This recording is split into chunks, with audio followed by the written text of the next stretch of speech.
الحمد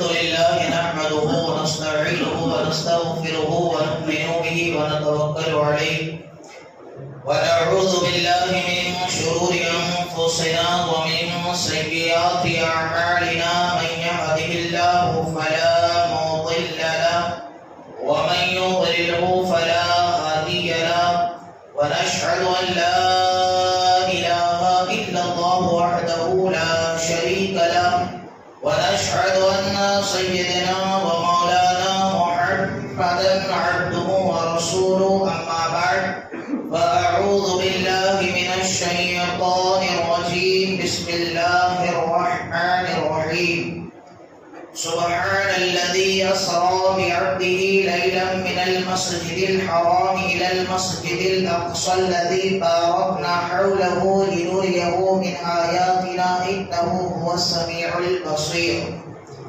صدق الله المولانا العظيم وصدق رسوله النبي الأمين المتين المبين الكريم ونحن على ذلك لمن الشاهدين والشاكرين والذاكرين والحمد لله رب العالمين بعد توحید کے مت والوں، شمع رسالت کے پروانوں، غوث و خواجہ و رضا کے چاہنے والوں، سرکار تاج الشریعہ حضور اشرف الفقہا کے ماننے والوں، آئیے ہمارا سب سے پہلے مل کر گنبد خضرا میں آرام فرمانے والے، لمبے لمبے ہاتھوں سے بھیک دینے والے، دونوں عالم کے دولا، عرب کے ناقہ سوار، سنہری جالیوں میں آرام فرمانے والے، معراج میں جانے والے، رب کا دیدار کرنے والے، معراج سے نماز کا تحفہ لانے والے، ہم غریبوں کے ماوا، یتیموں کے ملجا، بے سہاروں کے سہارا، ڈوبتے ہوئے کو تیرانے والے، اندھیری قبر میں روشنی بن کر کام آنے والے، حوض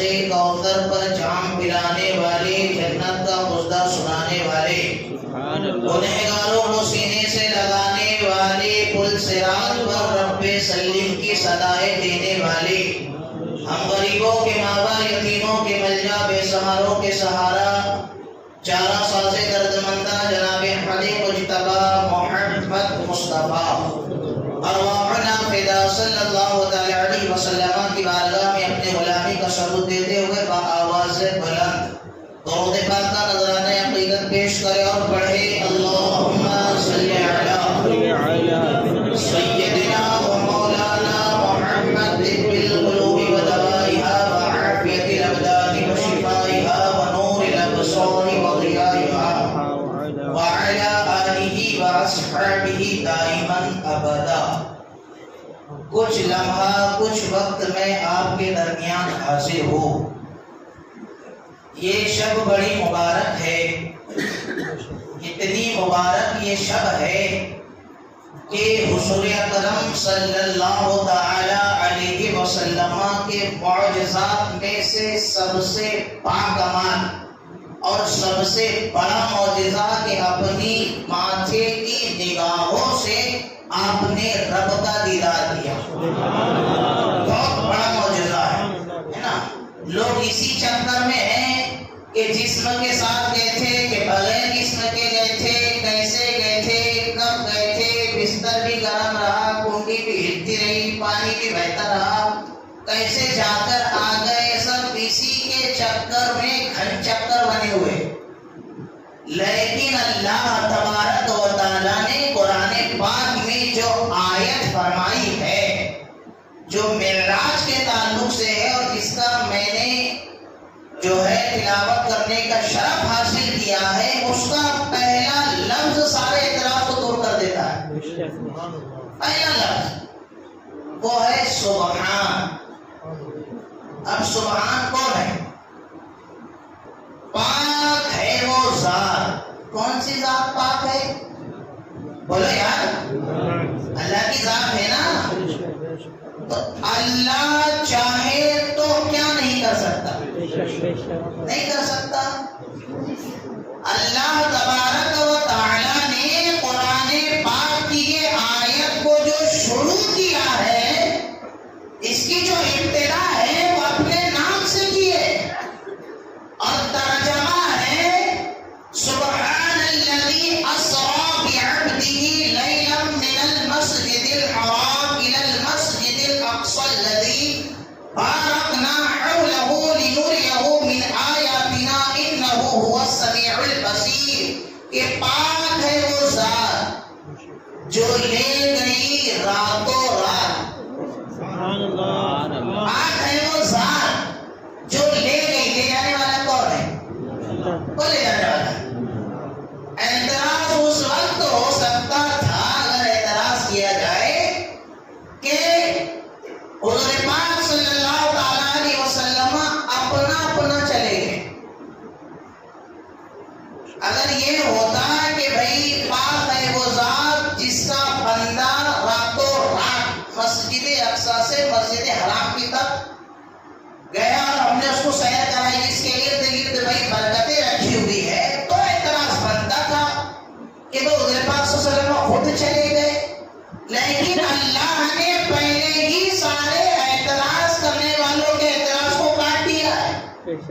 یہ لفظ کہتے ہیں کہ پاک ہے وہ ذات جو لے گئی راتوں رات اپنے بندے خاص کو مسجد حرام سے مسجد اقصیٰ تک، جس کے ارد گرد ہم نے نشانیاں رکھی، برکتیں رکھی، جس کے ارد گرد ہم نے برکتیں رکھی، اس لیے تاکہ ہم انہیں اپنی نشانیوں کا مشاہدہ کرائیں۔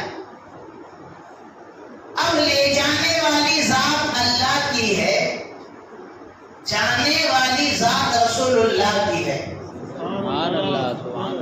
اب لے جانے والا جانے اور جانے والے جانے، ہم کو تو صرف اتنا جاننا ہے کہ گئے اور دیکھ کر آئے۔ ہم کو ہمارے دماغ کے گھوڑے دوڑانے کا کام ہے ہی نہیں وہاں، ورنہ فلاسفہ تو اسی چکر میں ہے کہ آسمان کے باہر کیسے گئے، کیسے آسمان کھلا، کیسے معاملات ہوئے، پھر بستر بھی گرم رہا، کنڈی بھی ہلتی رہی، پانی بھی چلتا رہا اور بالکل آ گئے۔ کیسے ہو سکتا ہے؟ امپاسبل ہے۔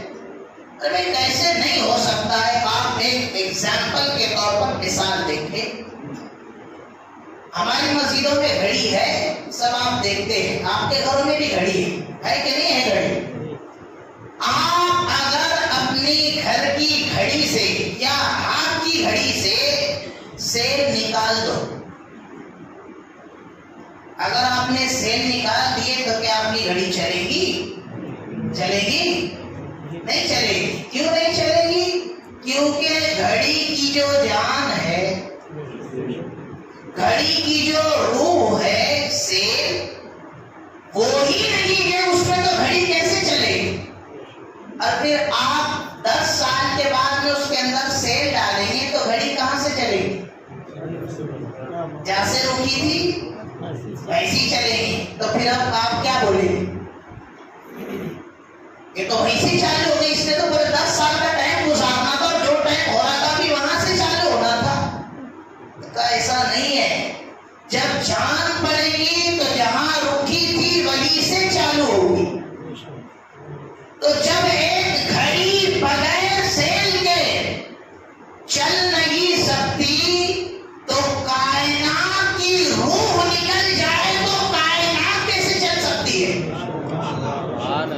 کائنات کی روح نکل جائے اور کائنات چلے، اسی کی اعلیٰ حضرت نے ترجمانی کی ہے اور اپنے اشعار میں کہا ہے کہ وہ جو نہ تھے تو کچھ نہ تھا، وہ جو نہ ہو تو کچھ نہ ہو، جان ہے وہ جہان کی، جان ہے تو جہان ہے، جان ہے تو جہان ہے۔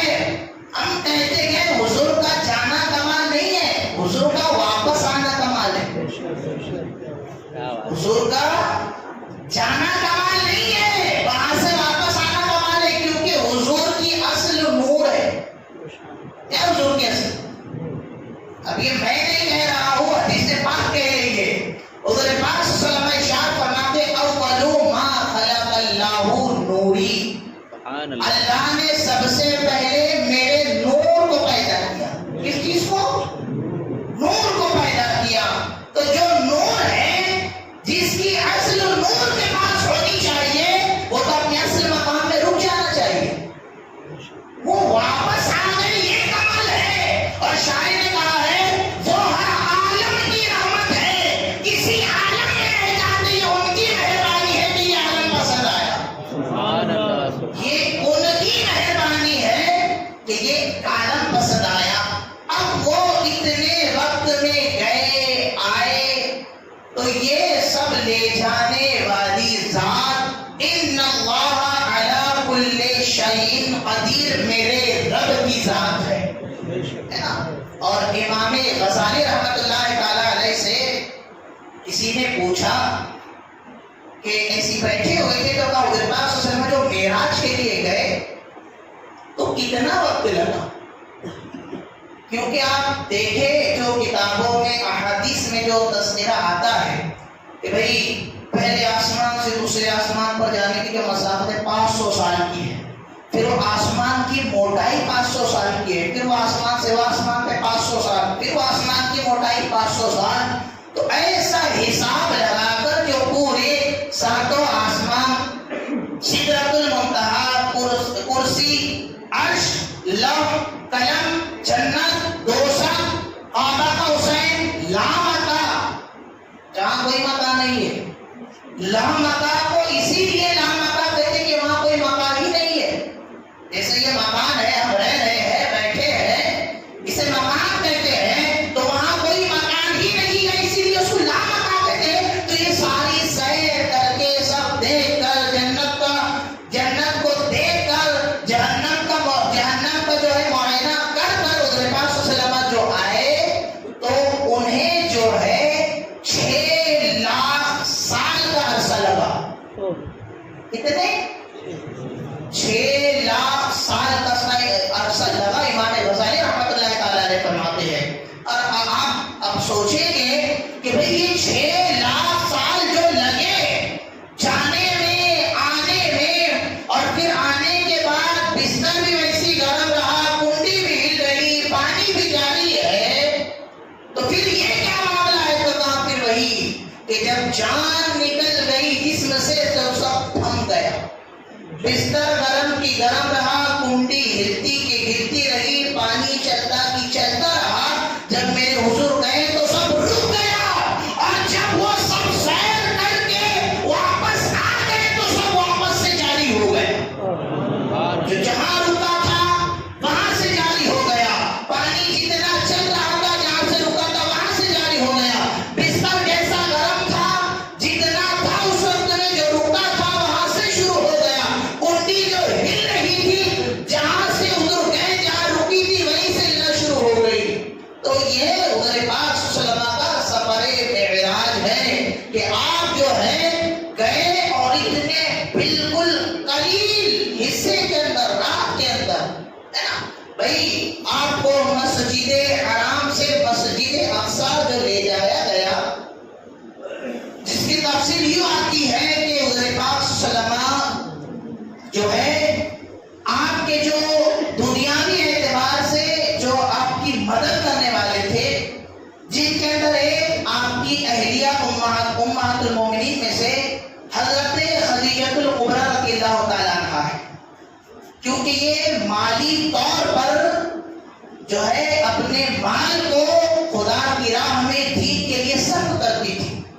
اور دوسرے آپ کے چچا ابو طالب جو آپ کا ساتھ دیتے تھے، جب یہ دونوں بھی دنیا سے چلے گئے، جانے کے بعد میں پھر آپ نے جو ہے دین کی تبلیغ کا فریضہ جیسے آپ کرتے تھے، انجام دیتے تھے، اسی دین کی تبلیغ کے لیے آپ جو ہے طائف کے میدان کی طرف گئے. طائف والوں کی طرف آپ نے جو ہے دین اسلام کی تبلیغ کے لیے جب آپ طائف والوں کی طرف گئے تو ان طائف والوں نے جو ہے آپ کے پیچھے جو ہے بچوں کو، پاگلوں کو اور غلاموں کو لگا دی.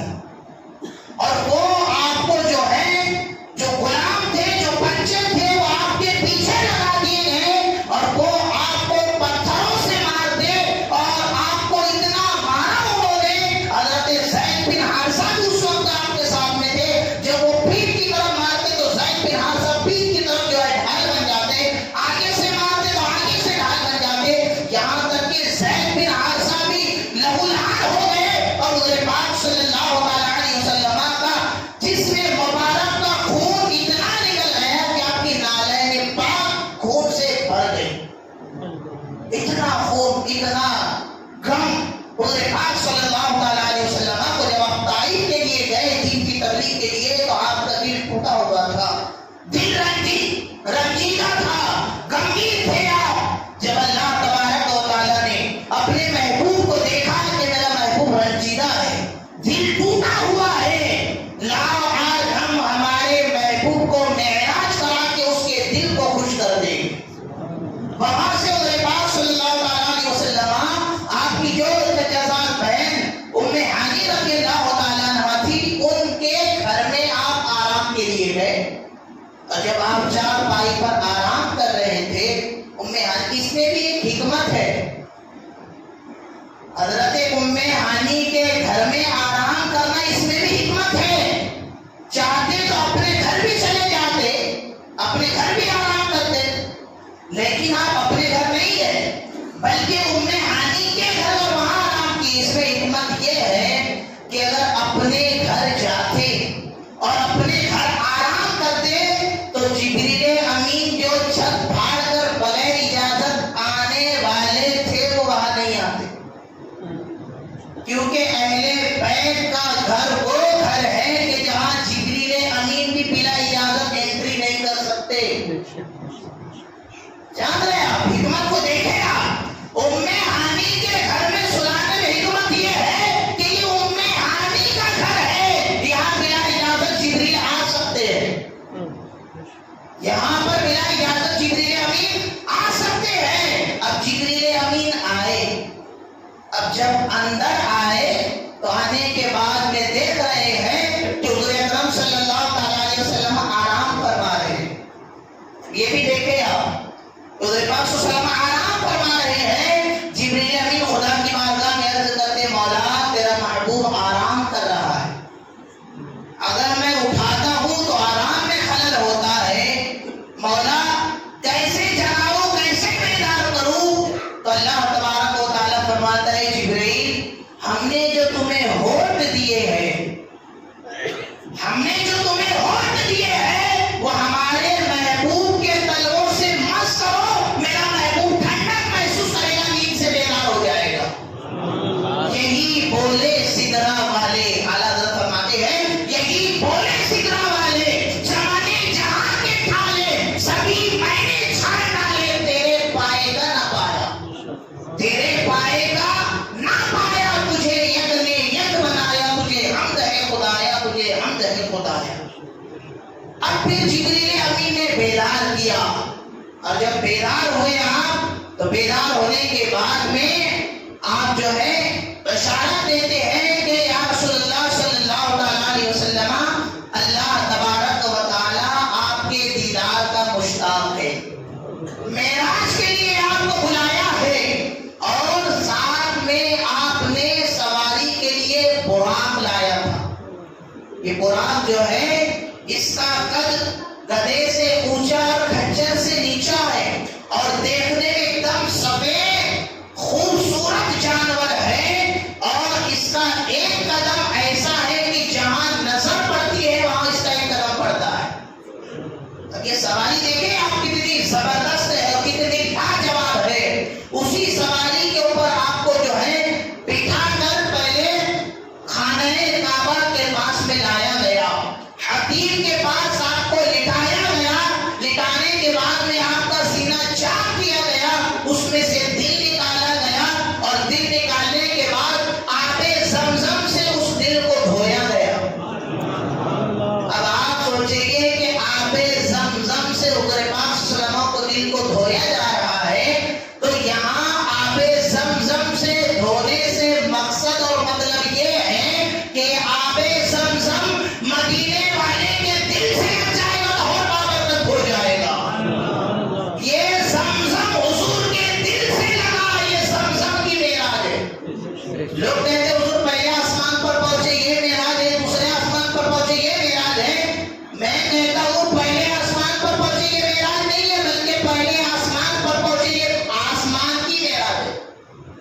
حضور کی معراج نہیں ہے، یہ آسمان کی معراج ہے، دوسرے آسمان پر، تیسرے آسمان پر، ساتوں آسمان سے آگے سدرہ، سدرہ سے عرش، یہ جتنے مقام ہے یہاں آپ پہنچے ہیں، یہ سارے مقام آپ کی معراج ہے، اور نام مقام حضور پاک صلی اللہ علیہ وسلم نے اپنے سر کی آنکھوں سے خدا کا دیدار کیا کہ حضور کی معراج ہے۔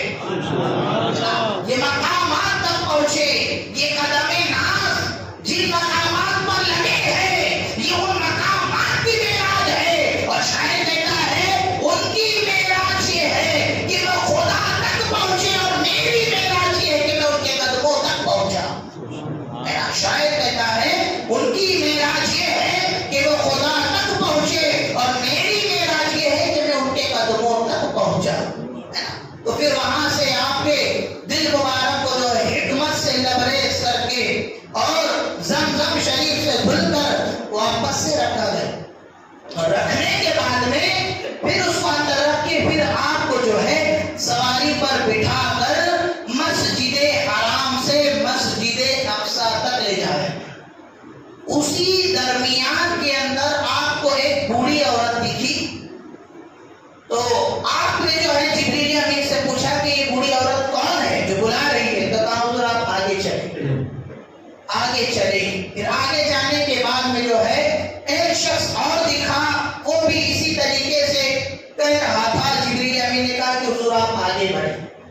جب وہاں سے آگے بڑھے، مسجد حرام سے مسجد اقصی میں جب پہنچے، اور پہنچنے کے بعد میں وہاں پر حضرت آدم سے لے کر حضرت عیسیٰ علیہ السلام تک سارے انبیاء دستہ بستہ کھڑے تھے کہ امام صاحب آئیں گے، نماز پڑھائیں گے۔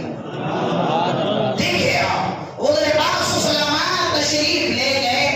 پھر جبریل امین نے عرض کیا کہ یا رسول اللہ صلی اللہ علیہ وسلم، آپ نے جس بوڑھی عورت کے بارے میں پوچھا تھا کہ یہ کون ہے جو بول رہی ہے، تو وہ بوڑھی عورت دنیا تھی۔ کیا تھی؟ دنیا تھی۔ اور وہ بوڑھی عورت، اس کی جتنی عمر آپ نے دیکھے کہ دنیا کی عمر صرف اتنی ہی باقی ہے۔ یعنی جب انسان بڑھاپے میں پہنچ جاتا ہے تو آخری مرحلہ ہوتا ہے، کئی بچپن گزر جاتا ہے، جوانی گزر جاتی ہے، پھر آخر میں بڑھاپا آتا ہے، اور وہ بڑھاپا ایسا اتنا قلیل وقت جیسے عصر اور مغرب کے درمیان کا وقت جو کم رہتا ہے، اس میں بالکل کب سورج ڈوب جائے کوئی بھروسہ نہیں، کم وقت رہتا ہے، تو ویسے ہی یہ دنیا کا وقت ہے۔ اور تمام انبیاء کرام آئے، ان کی امتیں آئی چلی گئی، اب یہ آخری امت ہے، اب یہ بالکل آخری اسٹیپ ہے معاملہ دنیا کا کہ بھئی اب۔ اور آپ دیکھیں کہ جو حضور پاک صلی اللہ علیہ وسلم نے قیامت کی نشانیاں جو بتائی ہے، قرب قیامت جو ہونے والی ہے، آپ دیکھیں عیاشیاں آپ کو نظر آئے گی، بے پردگی آپ کو نظر آئے گی، جھوٹ آپ کو نظر آئے گا، غیبت آپ کو نظر آئے گی، بے حیائی آپ کو نظر آئے گی، مردوں کی فحاشی آپ کو نظر آئے گی، ناجائز تعلقات آپ کو زیادہ نظر آئیں گے۔ ابھی ہمارے میلے چل رہے ہیں، اس میں چھیچورے چالے آپ کو نظر آئیں گے، اس کو نماز پڑھنے کے لیے وقت نہیں ہے، جھولے میں جھولنے کے لیے وقت آپ کو نظر آئے گا، لیکن نیک کام کے لیے، دین کے لیے، نماز کے لیے، تلاوت کے لیے، تسبیح و تحلیل کے لیے وقت نہیں ہے۔ یہ سب قرب قیامت کی نشانیاں ہیں، سب بے حیائی عام ہو جائے گی، اور عادت عام ہو جائے گی، لباس کس طریقے سے ہوگے کہ پہننے کے بعد میں محسوس نہیں ہوگا کہ لباس ہے کہ نہیں ہے، یہ سارے معاملات ظاہر ہوگے، اور وہ آپ دیکھ لیا، مشاہدہ کر لیا کہ کیا چل رہا ہے، معاملات کہاں جا رہے ہیں۔ نیک کام کرنے کے لیے کوئی تیار نہیں، برائی سے دوسرا انسان جو ہے روکنے کے لیے تیار نہیں، اگر کوئی برا کام کرے تو اسے کوئی روکنے کے لیے تیار نہیں کہ یہ برا کام ہے۔ اور ایک وقت تو وہ آئے گا، زمانہ آگے چل کے ایسا آئے گا کہ لوگ بازار کے اندر، سڑکوں کے اوپر جیسے جانور عبادت کرتے ہیں، ویسے مرد عورت سڑکوں پر زنا کرے۔ اللہ اکبر، یہ زمانہ آئے گا، اور اس وقت اگر ان کو کوئی ٹوک دے، صرف اتنا کہنے والا کہ یہ چیز یہاں کرنے کی نہیں ہے، اس کو اندر کیا جاتا ہے، اس کو چھپ کے کیا جاتا ہے، اس دور میں صرف اتنا کہنے والا اللہ کا ولی ہوگا۔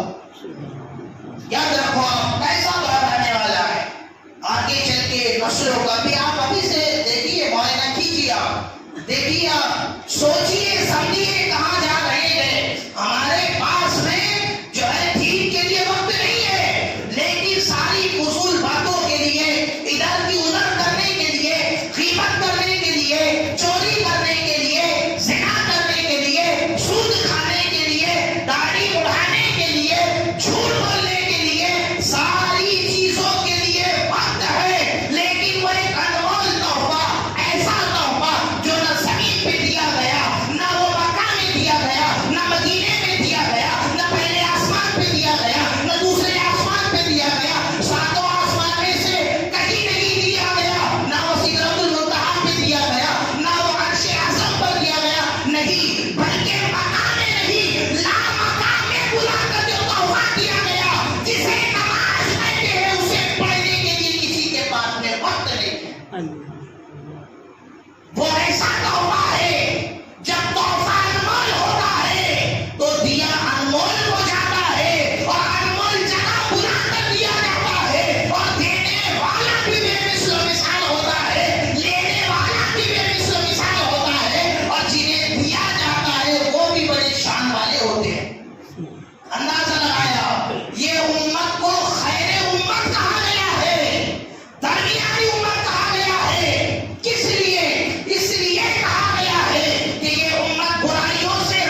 میرے بھائی اگر چھٹی نہ کرو تو کوئی پوچھے گا نہیں کہ تم نے چھٹی کی تھی کہ نہیں کی تھی. 11ویں مت کرو، کوئی پوچھے گا نہیں کہ 11ویں کی تھی کہ نہیں کی تھی، کیونکہ یہ نوافل میں ہے. نیاز کرنا نفل ہے، 11ویں کرنا نفل ہے، جو ہے اپنے لنگر کرنا یہ نفل ہے، تو شاید 11ویں کرنا یہ نفل ہے، ساری چیزیں نفل ہے. لیکن تم فرض کو چھوڑ کر نفل کے پیچھے بھاگ رہے ہو. کامیاب وہ ہوگا جو لنگر بھی کرے گا نماز بھی پڑھے گا، لنگر بھی کرے گا نماز بھی پڑھے گا، 11ویں بھی کرے گا نماز بھی پڑھے گا، چھٹی بھی کرے گا نماز بھی پڑھے گا، تو شاید قادریہ بھی کرے گا نماز بھی پڑھے گا. جو صرف یہ سوچے کہ میں صرف چھٹی کر کے 11ویں کر کے لنگر کر کے تو شاید قادریہ کر کے جنت میں چلا جاؤں گا، تو یاد رکھے جنت میں نہیں جائے گا، یہ دوزخ میں جائے گا. اور جو چھٹی کو شرک کہے، 11ویں کو حرام کہے، چھٹی کے کھانے کو ناجائز کہے، وہ بھی جہنم میں جائے گا. جو صرف ایک طرف عقیدہ رکھے، جو صرف کھانے پر عقیدہ رکھے، وہ بھی جہنم میں جائے گا. اور جو ان باتوں کو برا کہے وہ بھی جہنم میں جائے گا. جنت میں وہ جائے گا جو نماز بھی پڑھے گا، چھٹی بھی کرے گا، نماز بھی پڑھے گا، 11ویں بھی کرے گا، نماز بھی پڑھے گا، 12ویں بھی کرے گا، نماز بھی پڑھے گا، تسبیح و تحلیل بھی کرے گا، نماز بھی پڑھے گا. وہ نیاز کھائے گا بھی کھلائے گا بھی. ہم درمیانی امت ہے، ہم جو ہے خیر امت ہے. بھلائی ہماری اسی لیے ہے کہ نماز بھی پڑھی جائے، چھٹی بھی کی جائے. یاد رکھو ہم صرف ایک طرفہ دیکھتے ہیں، ایک طرفہ مت دیکھو. ورنہ میدان محشر میں سب سے پہلا سوال جو ہونے والا ہے وہ یہ پوچھا جائے گا کہ تم نے نماز کتنی پڑھی اور کتنی چھوڑی، ہے نا. جس کے فرائض و واجبات قضا ہے، اس کے نوافل زمین و آسمان کے بیچ میں لٹکے ہوئے ہوتے ہیں، اوپر نہیں جاتے ہیں. اس لیے میں ہر بار بڑی راتوں میں یہی کہتا ہوں کہ یہ نوافل جو آتی ہے بڑی راتوں میں، 2 رکعت پڑھو، 12 رکعت پڑھو، اتنا ثواب، یہ پڑھو اتنا ثواب، یہ کرو اتنا ثواب، تو یہ ثواب ان کے لیے ہے جو 5 وقت باجماعت نماز پڑھتے. جو نہیں پڑھتے نا ان کے واسطے نہیں ہو. تمہارا تو پہلی سارے کا قرضہ سر پر ٹوکرا پڑا ہوا ہے. انا سوچ اس بات کی ہے کہ وہ شب معراج میں، شب برات میں پڑھ لیں گے، 100 سال کا ثواب مل جائے گا، 1000 سال کا ثواب مل جائے گا. وہ سارا ثواب آسمان کے اوپر جانے والا نہیں ہے. یاد رکھو میری بات. اس لیے کہ جس کے ذمے قرض ہوتا ہے، جس کے فرائض قضا ہوتے ہیں، جس کے واجبات قضا ہوتے ہیں، اس کا نفل اللہ کی بارگاہ میں قبول نہیں ہوتا. میں اسی لیے بار بار کہتا ہوں کہ جو یہ بڑی راتیں آتی ہیں اس کے اندر اپنی قضا نمازوں کو ادا کرو، اپنے ذمے سے قرضہ اتارو. اور پڑھنا بھی پوری نہیں ہے، صرف فرض اور واجب کی قضا کرنا ہے. کتنی ہے؟ دن کی فجر کی 2 رکعت، ظہر کی 4 رکعت، عصر کی 4 رکعت، مغرب کی 3 رکعت اور عشاء کی 7 رکعت، 4 فرض کی اور 3 وتر کی. یہ ایک دن کی نماز ہو گئی. اس کا حساب لگایا، اس حساب سے نماز پڑھے کہ بھئی سب سے پہلی جو میری قضا ہوئی فجر کی وہ 2 رکعت، پھر سب سے پہلی ظہر کی جو میری قضا ہوئی وہ 4 رکعت. ایسے ترتیب لگائے، ترتیب سے نماز پڑھے. اپنا جو بوجھا ہے سر پر، اپنے سر پہ جو نمازوں کا جو ڈھیرا رکھا ہوا ہے اس کو اتارو. اس لیے کہ یہ اتنی انمول چیز ہے کہ خدا نے اپنے قرب خاص میں بلا کر اپنے محبوب کو عطا کیا ہے. اور تو موسیٰ علیہ السلام کی مہربانی ہے، ورنہ تو 50 وقت کی ملی تھی. آتے آتے جب کہا چھٹے آسمان پہ موسیٰ علیہ السلام نے عرض کیا کہ بھئی کیا دیا ہے اللہ تعالیٰ نے آپ کو تحفہ؟ تو کہا 50 وقت کی نماز ہے. تو کہا میں اپنی امت سے واقف ہوں، اتنی تو نہیں پڑھ سکیں گے، جا کر کم کرا کرا. پھر گئے، پھر 5 کم، پھر 45، پھر آئے، پھر کہا اور کم کرا کرا پر، پھر کم گئے، پھر 5 ہوتے ہوتے ہوتے وہ 5 پر آئے. کتنی پر آئی؟ اب سب سوچ رہے ہوں کہ اور بھیج دیتے اور کم ہو جاتی ہے. یہی سوچ رہے ہو گے نا. کہا محبوب آپ کی امت پڑھے گی 5. کتنی؟ لا تبدیل لکلمات اللہ. اللہ کے کلام میں کوئی تبدیلی نہیں ہوتی ہے.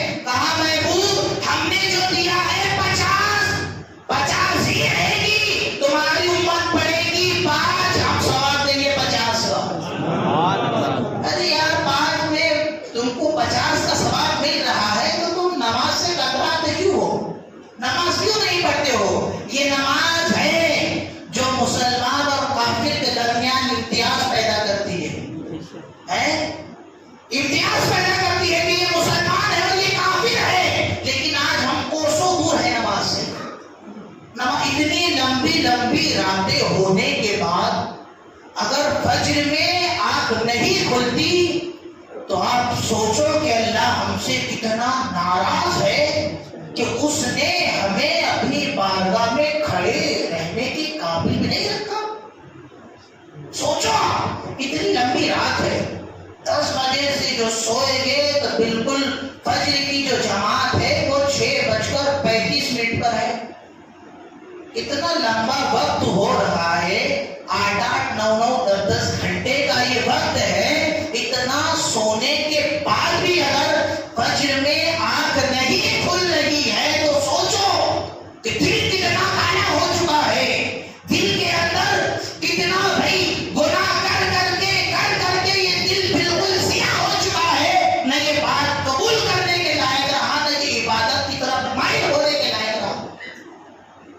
سوچیں آپ, تو یہ معراج حضور پاک صلی اللہ علیہ وسلم کو جو ہوئی, اللہ تبارک و تعالیٰ نے جو بلایا اپنے قرب خاص میں, اپنا دیدار بنایا, یہ آپ کا ہی خاصہ ہے.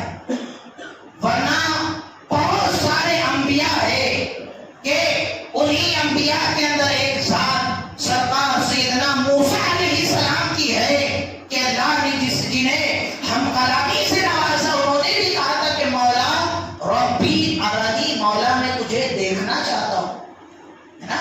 اللہ تبارک و تعالیٰ کی بارگاہ میں التجا کی تھی موسیٰ علیہ السلام نے, مولا ربی ارنی, مولا میں تجھے دیکھنا چاہتا ہوں. اللہ تعالیٰ نے فرمایا لن ترانی, موسیٰ تو دیکھ نہیں سکتا. کیا کہا تھا اللہ نے, موسیٰ تو دیکھ نہیں سکتا. آپ دیکھیں قرآن پاک, اللہ نے یہ نہیں کہا تھا کہ کوئی دیکھ نہیں سکتا.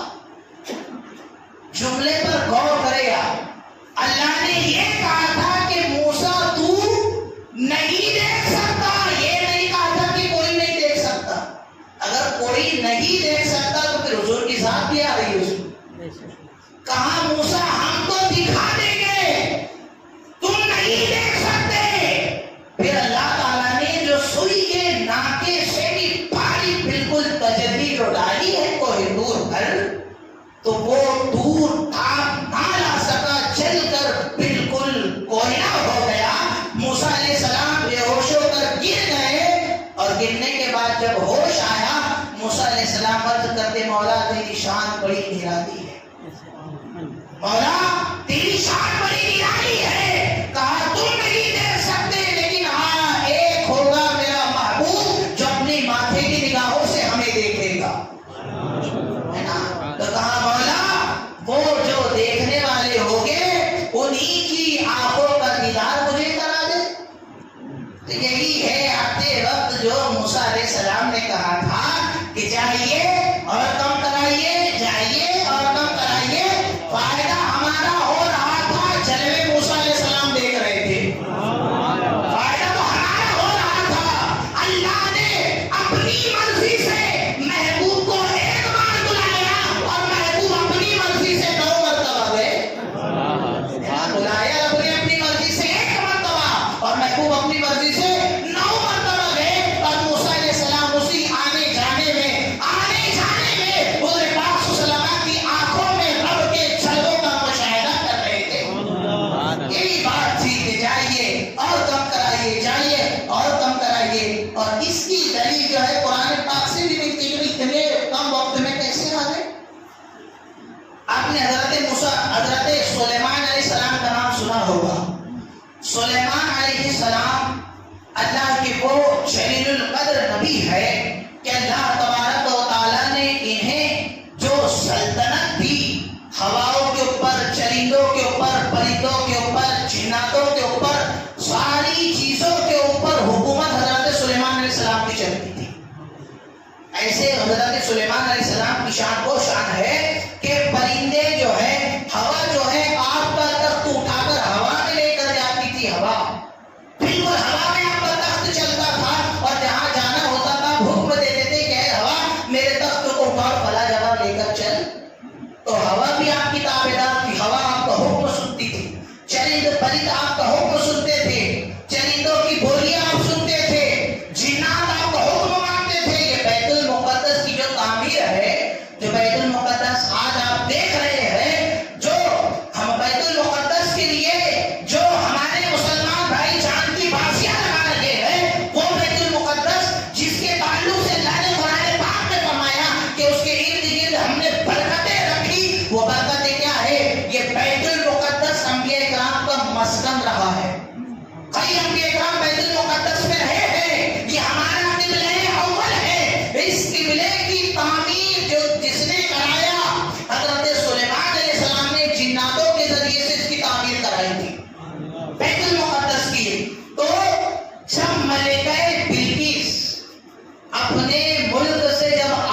لگی اور سلیمان علیہ السلام کو جب پتا چلا کہ بھئی ملکہ بلقیس آنے والی ہے تو آپ نے اپنے مجمع کے اندر سارے سب آپ کے چاہنے والے جنات بھی انسان بھی سب آپ کے جو ہے آپ کے امتی آپ کے ارد گرد بیٹھے ہوئے تھے اور ملکہ بلقیس جب نکلی ہے تو سلیمان علیہ السلام نے کہا کہ کون ہے جو بلقیس کا تخت لے کر آئے گا۔ اب وہ جو تخت تھا 80 گز لمبا اور 40 گز چوڑا تھا۔ کتنا؟ 80 گز، 1 گز 3 فٹ کا آتا ہے۔ کتنے؟ 1 گز 3 فٹ اور کچھ اوپر پوائنٹ آتے ہیں تو 1 گز اتنا آتا ہے۔ تو کتنے گز کا لمبا تھا؟ 80 گز کا لمبا اور 40 گز کا چوڑا۔ اتنا لمبا چوڑا تخت ملکہ بلقیس کا۔ آپ نے کہا اپنے تمام سامعین سے کہ کون ہے، اور وہ مسافت کتنی تھی جانتے ہیں؟ اگر پیدل چلے تو 30 دن کے اندر وہاں پہنچے گے جہاں پر تخت ہے۔ کتنے دن میں؟ 30 دن میں وہاں پہنچیں گے۔ اور وہ تخت 7 کیلو میں ٹالے لگا کر رکھا ہوا تھا۔ پہلا کیلا، دوسرا کیلا، تیسرا، چوتھا، پانچواں، چھٹا، 7ویں کیلے کے اندر اس کو ٹالا لگا کر اس تخت کو رکھا ہوا تھا۔ سلیمان علیہ السلام نے کہا کون ہے جو تخت لے کر آئے گا؟ تو ایک جنات کھڑا ہوا، کہا میں وہ تخت لے کر آؤں گا۔ تو کہا کتنے وقت میں؟ تو کہا یہ مجلس برخاست ہونے سے پہلے وہ تخت لے کر آؤں گا۔ جانتے ہیں 30 دن اس کو جانے کو لگے گے، آنے کو۔ وہ جنات کہہ رہا ہے کہ یہ محفل اٹھے گی، جیسے بھی ہم یہاں بیٹھے ہیں تقریر ختم ہوگی، محفل برخاست تو تخت آ جائے گا، ایک ایگزامپل کے طور پہ، مثال کے طور پہ۔ لیکن حضرت سلیمان علیہ السلام نے کہا کہ نہیں، اس سے بھی جلدی ہوگا۔ تو ان کے اندر سے ایک علم والا اٹھا جسے اللہ نے کتاب کا علم عطا فرمایا تھا۔ اب جس کو کتاب کا علم عطا فرمایا تھا تو کون تھا؟ تو سلیمان علیہ السلام کی امت کے اللہ کے ولی تھے جن کا نام عاصم بن برقیہ تھا۔ تو کہا میں لے کر آؤں گا۔ تو کہا کب؟ کہا پلک جھپکنے سے پہلے۔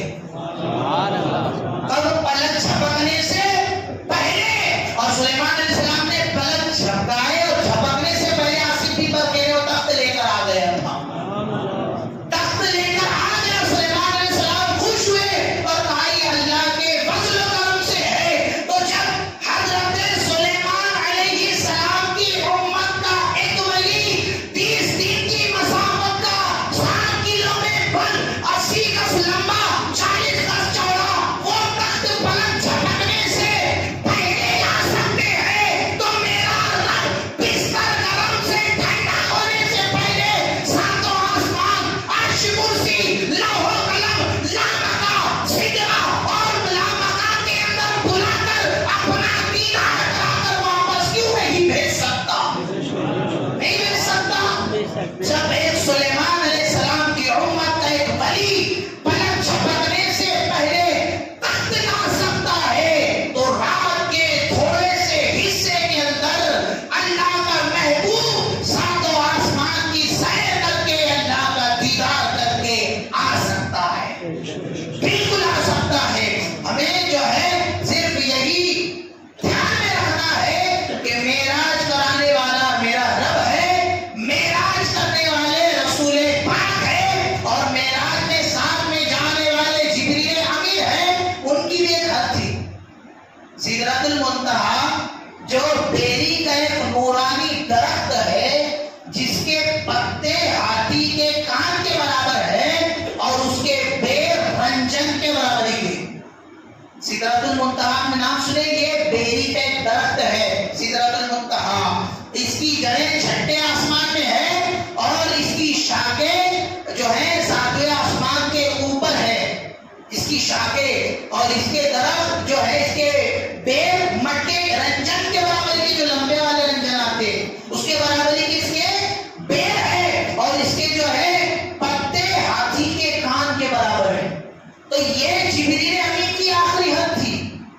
جبریل امین یہاں سے آگے نہیں جاتے۔ اب آپ سوچیں، یہاں تک تو جبریل امین ہے، اب سدرہ سے آگے میرے آقا خود اپنا گئے، جس کو کوئی راستہ نہیں نہیں معلوم ہو کہ وہ جا سکتا ہے؟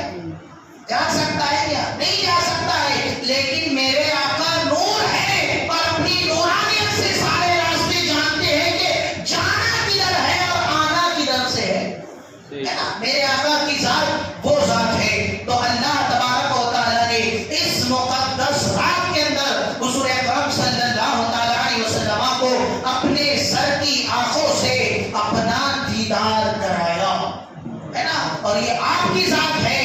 آپ کے بعد نہ کسی نے کیا، نہ وہ کسی کا حصہ ہوا، نہ آپ سے پہلے کسی نے کیا۔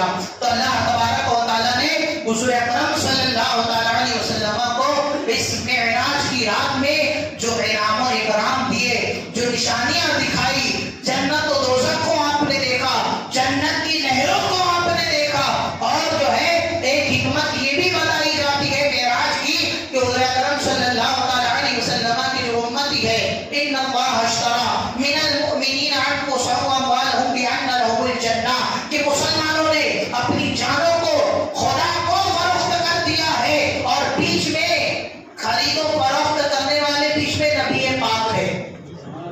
بھائی مومنوں کی جب جان کے معاملات ہیں، جان کا سودا ہے، تو کہا اس سودے میں ملے گا کیا؟ تو کہا مومن اپنی جان دے گا، اللہ انہیں جنت عطا فرمائے گا۔ تو کہا ہے محبوب تم نے دنیا میں رہ کر مومنوں کو دیکھ لیا ہے، ان کے ایمان کو دیکھ لیا ہے، اب معراج میں آ کے جنت کو بھی دیکھ لو تاکہ سودا پکا ہو جائے، ہے نا؟ یہ جان دینے والے ہیں، جان کے بدلے جنت ملنے والی ہے، بیچ میں کام کرانے والے، ہماری بولی لگانے والے، مدینے والے ہیں، چیز کو بھی دیکھ لیے ہیں اور بدلہ جو ملنے والا ہے اس کو بھی دیکھ لیے، ہے نا؟ تو ہر کام میں حکمت ہے، اللہ کا کوئی کام حکمت سے خالی نہیں ہوتا ہے۔ اب آخر میں چلتے چلتے ثواب کا کام کریں گے کہ نہیں کریں گے؟ میں نے پہلے ہی سوچا تھا شروع میں کہ بھائی پہلے ہی کرا لوں، لیکن پھر وہ بات نکل گئی ذہن سے، تو میں بولا آخر میں کرا لیتے، کریں گے۔ لیکن آپ بڑی کہ حضرت جب بڑی رات میں کھڑے رہتے تو وہی بولتے،